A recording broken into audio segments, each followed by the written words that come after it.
आप लोग कितने सीटों पे लड़िएगा? अरे भाई, जब चुनाव आएगा तब ना इस बात की खुलासा हम लोग करेंगे वो लोग तो कि 2 सीट की बोल हाँ, रहे हैं, आप लोग?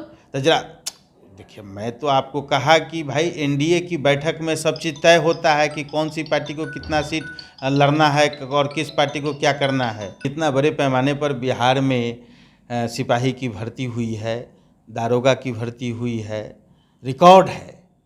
8400 जो सीट है उसकी मैं बात कर रही हूँ। हद उसका भी समय पर बहाली हो जाएगा। समय उसका तो भी नहीं हाँ, हुआ। समय हर बहाली प्रक्रिया में समय लगता है ना। पारदर्शिता बहाल करना होता है, उसमें परीक्षाएं होती हैं, उसके बाद उनका वेरिफिकेशन होता है, उसके बाद उसमें लोगों का चयन होता है। नमस्कार, आप देख रहे हैं लाइव बिहार, मैं आपके साथ रूपम। जेपी नड्डा और अमित शाह आने वाले हैं और उसको लेकर बीजेपी में काफ़ी तैयारियां हो रही है। उसके लिए जो बातें अभी सामने निकल के आ रही है कि विधानसभा क्षेत्र के लिए 200 सीटों पर की तैयारी की जा रही है लड़ने के लिए बीजेपी के, और 43 सीट जदयू के लिए। अब जदयू के पास ही हम आ गए हैं और जदयू में हमारे साथ निषाद जी हमारे साथ हैं, अरविंद निषाद जी, और हम उन्हीं से बात करते हैं क्या कुछ कहते हैं इस मुद्दे पर। अरविंद जी, क्या कह रहे हैं आप? 43 सीटें ही आप लोगों के लिए है।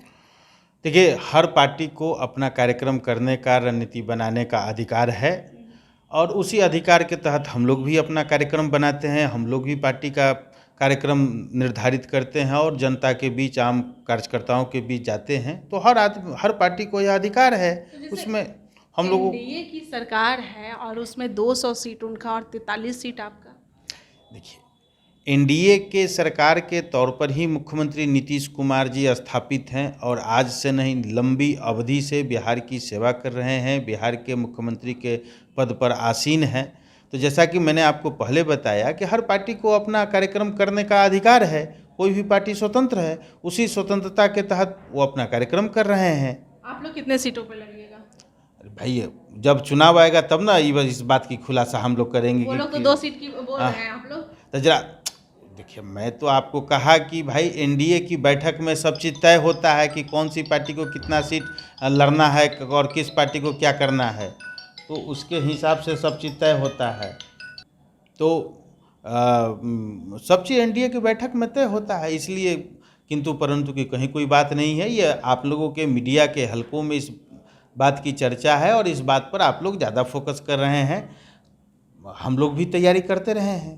अच्छा, मेरा एक और सवाल है कि अभी बीटीईटी के जो छात्र हैं वो अभी जदयू का घेराव करने आए हुए थे और वहाँ से लाठी डंडों से उन्हें मारकर खदेड़ दिया गया, और अभी वो सचिवालय, फिर आरजेडी गए, फिर सचिवालय भी गए। आखिर ये हो क्या रहा है? रोजगार के नाम पे आकर युवा को कब तक ठगी जाएगी आपकी सरकार है? अच्छा, जितना हम लोगों ने पिछले 17 वर्षों में बिहार के नौजवानों को रोजगार दिया, रिकॉर्ड है।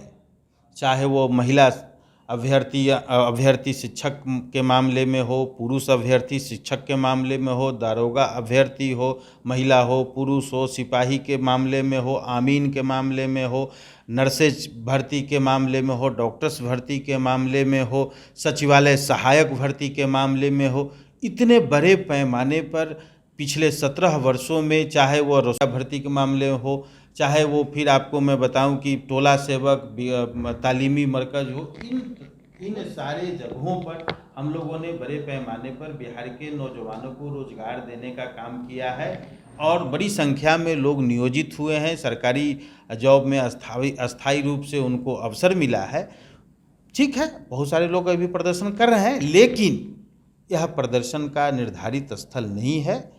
इसलिए मैं समझता हूं कि बिहार के नौजवानों को निर्धारित स्थल पर अपनी मांग को करना जरूरत चाहिए। क्यों पड़ रही है? लगातार वो 44 दिन अब हो गया है उनका जदयू वहाँ गर्दनीबाग के पास वो धरना दे रहे हैं। देखिए, मैंने आपको बताया कि उनको उचित प्लेटफॉर्म पर अपनी बात उठाना चाहिए। अच्छा, ठीक है। आप सिपाही बात किए, बोले हैं सिपाही बहाली में भी तो काफ़ी लेट हो रहा है। हाँ, आप देखिए ना कि जितना बड़े पैमाने पर बिहार में सिपाही की भर्ती हुई है, दारोगा की भर्ती हुई है, रिकॉर्ड है। मैं ठीक जो ठीक 8400 जो सीट है उसकी मैं बात कर रही हूँ। हद उसका भी समय पर बहाली हो जाएगा। समय उसका तो भी नहीं हाँ, हुआ। समय हर बहाली प्रक्रिया में समय लगता है ना। पारदर्शिता बहाल करना होता है, उसमें परीक्षाएं होती हैं, उसके बाद उनका वेरिफिकेशन होता है, उसके बाद उसमें लोगों का चयन होता है। मार्च में ही एग्ज़ाम हो गया है, फिजिकल एग्ज़ाम हो गया है, मेरिट लिस्ट आने के लिए बाकी हुई थी और कहा जा रहा है कि चेयरमैन नहीं है, उसके कारण से यह रिजल्ट रोका गया है मेरिट लिस्ट। आखिर ऐसा क्यों? देखिए, हर चीज़ सरकार के स्तर पर फैसला होता है, सरकार में सब चीज़ पर निगाह रखी जाती है। ठीक है, यह मसला उठा है तो इसको सरकार अपने स्तर से देखेगी और तुरंत इन सारी चीज़ों को निरस्त करके प्रक्रिया बहाली को आगे मार्ग प्रदर्शन करेगी। मतलब आप बात करेंगे? नहीं, ये सरकार के स्तर पर ये सारा चीज़ होता है। हम लोग तो पार्टी के प्रवक्ता हैं, पार्टी की की तरफ से बात तो कर बात रखी नहीं, गई है। हाँ ठीक है, पार्टी की ओर से हम लोग संज्ञान में रखे हैं। बहुत बहुत धन्यवाद आपका। तो अरविंद निषाद जी हमारे साथ जुड़े हुए थे और इनका कहना है कि किस तरह से जो एजुकेशन के मामले जो जिस तरह से बीटीईटी के जो छात्र हैं वो जदयू के पास प्रदर्शन कर रहे थे, उन्हें लाठी चार्ज करके उन्हें यहाँ से हटाया गया था, तो ज़्यादा तो ये बोल नहीं पाए, मेरे सवालों के घेरे में ये आ गए और बोल नहीं पा रहे हैं और किस तरह से अपने बातों को आप देख रहे हैं कि टाल मटोल करके बस भागते हुए नज़र आए हैं और किसी भी तरह से बातें से बच रहे हैं। जब मैंने उनसे सिपाही बहाली की बात की तो उस पर भी उन्होंने कहा कि जो प्रक्रिया है उसके बाद होगी। मैंने कहा टाइम इतना क्यों लग रहा है, आखिर प्रक्रियाएं तो हो चुकी है लेकिन फिर भी क्यों? तो फिर इन्होंने कहा कि हम बात को रखेंगे, पार्टी की तरफ से बात रखी जाएगी और रिजल्ट जल्द से जल्द बहाली हो जाएगी, रिजल्ट जल्द से जल्द आ जाएगी। चलिए फिलहाल के लिए बने रहें लाइव बिहार के साथ। धन्यवाद। लाइव बिहार यूट्यूब पर सब्सक्राइब और फेसबुक पर लाइक जरूर करें।